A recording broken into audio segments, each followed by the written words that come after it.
स्वागत है आप लोगों का इस वीडियो में। क्वेश्चन नंबर 31 मैं सॉल्व करने जा रहा हूँ। अच्छा क्वेश्चन है, कंसेप्चुअल क्वेश्चन है।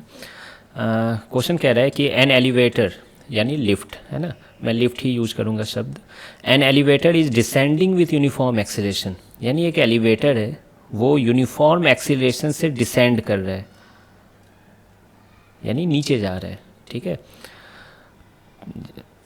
To measure the acceleration a person in the elevator, एक एलिवेटर में आदमी है, उसने drop a coin at the moment the elevator starts, यानी जैसे ही एलिवेटर स्टार्ट हुई नीचे जाना, यानी इनिशियल वेलोसिटी लिफ्ट की क्या है, 0 है। इनिशियल वेलोसिटी लिफ्ट की 0 है।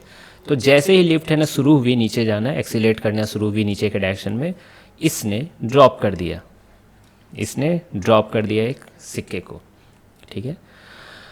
The coin is 6 feet above the floor, वो मैंने दिखा दिया यहाँ पर। At the time it is dropped, the person observes that the coin strikes the floor in 1 second. 1 second में कॉइन स्ट्राइक करती है फ्लोर को। ठीक है, यानी टाइम कितना लग गया नीचे आने में, 1 सेकेंड टाइम लग गया। ठीक है, यहाँ से ड्रॉप किया गया t=0 पे। तो इस डाटा से बताइए कि एक्सीलरेशन लिफ्ट की क्या होगी, है ना, एलिवेटर की क्या होगी। तो देखिए क्या लग रहा है कि ये पर्सन है ना इस लिफ्ट में बैठा हुआ है, वहीं सारी हरकतें कर रहा है। ये 6 फीट जो डिस्प्लेसमेंट है कॉइन की, ये भी लिफ्ट के रिस्पेक्ट में है। ये जो कॉइन की डिस्प्लेसमेंट है 6 फीट, ये लिफ्ट के रिस्पेक्ट में। इसका मतलब कि लिफ्ट के अंदर अगर आप बैठ गए, है ना, साइड में कोने में कहीं पर, तो आपको जो डिस्प्लेसमेंट दिखेगी वो 6 फीट है। ठीक है, ग्राउंड पे बैठे आदमी को कुछ और डिस्प्लेसमेंट दिखेगा। आई बात समझ में ये चीज़। तो मैं क्या कर रहा हूँ कि विथ रिस्पेक्ट टू लिफ्ट ही सॉल्व कर रहा हूँ, विथ रिस्पेक्ट टू लिफ्ट। बाकी आप ग्राउंड के रिस्पेक्ट में भी सॉल्व कर सकते हैं, लेकिन यहाँ स्मार्ट मेथड यही होगा कि लिफ्ट के रिस्पेक्ट में सॉल्व किया जाए। आप एक इसे चैलेंज की तरह ले लीजिए कि आप ग्राउंड के रिस्पेक्ट में सॉल्व करोगे। ठीक है, तो देखते हैं सॉल्व होता है या नहीं। तो विथ रिस्पेक्ट टू लिफ्ट, किसकी स्टडी कर रहा हूँ मैं, कॉइन की स्टडी कर रहा हूँ। तो सबसे पहले मैं क्या लिखूँगा, इनिशियल वेलोसिटी देखना चाहूँगा, relative initial velocity. Initial relative मतलब initial velocity of coin minus initial velocity of lift. ठीक है। अब बोलोगे सर आप ये सब क्या कर रहे हो, डायरेक्ट 0 लिखिए, है ना, डायरेक्ट 0 लिखिए। क्यों, रिलेटिव इनिशियल वेलोसिटी का मतलब क्या हुआ कि इस आदमी ने, जो लिफ्ट पे आदमी ने बैठा हुआ है, उसने क्या कॉइन की वेलोसिटी देखी, तो कॉइन को ड्रॉप करता हुआ देखा किसने, वो तो इस आदमी ने ही देखा। तो यहाँ से डायरेक्ट आप 0 लिख सकते हैं, लेकिन मैं कुछ और चीज़ें समझाना चाह रहा हूँ, इसलिए यहाँ पर मैं ये सब लिख रहा हूँ। तो अच्छा, इनिशियल वेलोसिटी ऑफ कॉइन, बगल में कुछ नहीं लिखा है। यहाँ कोई भी फ्रेम आप यूज कर सकते हैं, कोई भी फ्रेम ऑफ रेफरेंस, लेकिन हम लोगों की आदत है कुछ ना लिखा रहे तो ग्राउंड को यूज करना पसंद करते हैं। ठीक है। अब देखिए एक क्वेश्चन था बैलून वाला क्वेश्चन, आपको क्लास में करवाया गया है। एक बैलून वाला क्वेश्चन है जिसमें बैलून ऊपर जाती है और एक आदमी पत्थर ड्रॉप करता है। ठीक है, तो आपको वहाँ बताया गया है कि उस पत्थर की वेलोसिटी बैलून की वेलोसिटी के बराबर हो जाती है ना, यानी बैलून की वेलोसिटी उस पत्थर को मिल जाती है, लेकिन बैलून की एक्सीलरेशन पत्थर को नहीं मिलती है। समझ रहे हो। अच्छा, ये क्वेश्चन एस.सी. वर्मा का ही क्वेश्चन है, ये मैंने उस क्वेश्चन में बहुत अच्छे से इस चीज़ को समझाया भी है। तो अब बताइए कॉइन की इनिशियल वेलोसिटी क्या होगी, वो वही होगी जो लिफ्ट की होगी ग्राउंड के रिस्पेक्ट में, लेकिन अफसोस लिफ्ट की इनिशियल वेलोसिटी तो 0 है। तो यहाँ कुछ ज़्यादा सीखने को मिल नहीं रहा, तो ये भी क्या हो गया, 0 ही हो गया। और लिफ्ट की इनिशियल वेलोसिटी क्या है, 0, तो यहाँ से भी 0 - 0 0 आ रहा है। ठीक है, वैसे ज़्यादा समझदारी होती कि आप डायरेक्ट 0 लिखते, है ना, बस मैं एक्स्ट्रा थोड़ा समझा रहा हूँ। नेक्स्ट, रिलेटिव एक्सीलरेशन, यहाँ सीखने को मिलेगा आपको। Acceleration of coin minus acceleration of lift, कुछ नहीं लिखा है, तो बगल में मैं कौन सा फ्रेम इमेजिन कर रहा हूँ, ग्राउंड फ्रेम। ठीक है, अब यहाँ पर समझिए acceleration of coin with respect to ground क्या है। क्या लिफ्ट की एक्सीलरेशन कॉइन को मिल जाएगी क्या, नहीं, बिल्कुल नहीं मिलेगी।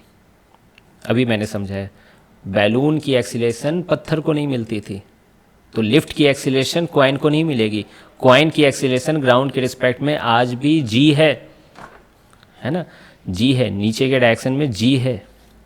ठीक है, और मैं क्या कर रहा हूँ ना कि ऊपर का डायरेक्शन पॉजिटिव ले रहा हूँ, नीचे का डायरेक्शन निगेटिव। आप नीचे का डायरेक्शन भी पॉजिटिव ले सकते थे, लेकिन यहाँ मैं ले रहा हूँ नीचे।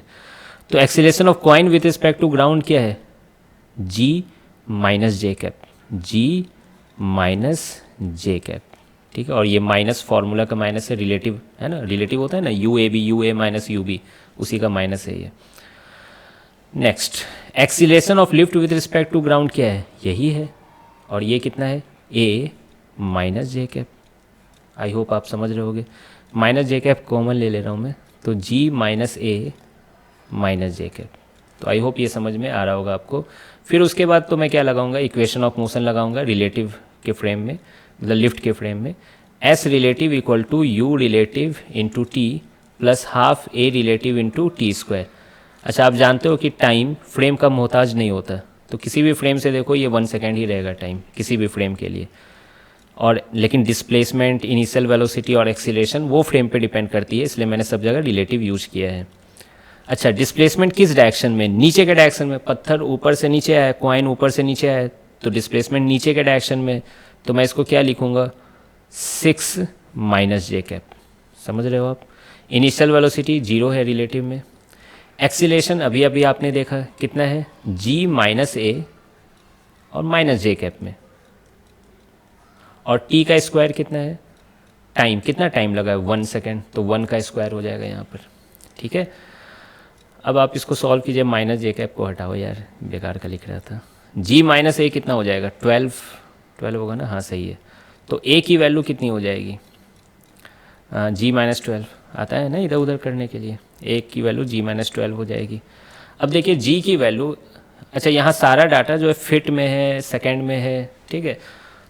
तो जी की वैल्यू हम लोग फिट पर सेकेंड स्क्वायर में यूज करने वाले हैं। ऐसे तो ज़्यादा सही होता है, 32 पॉइंट समथिंग होता है, 2 होता है शायद, है ना। लेकिन है ना, एस में मैंने देखा 32 फीट पर सेकेंड स्क्वायर लिया गया है मैक्सिमम क्वेश्चन में, तो मैं भी 32 फीट पर सेकेंड स्क्वायर ले रहा हूँ। 32 माइनस 12 कितना हो जाएगा, 20 ना, हाँ। तो एक्सीलरेशन कितनी हो गई, 20 फीट पर सेकेंड स्क्वायर।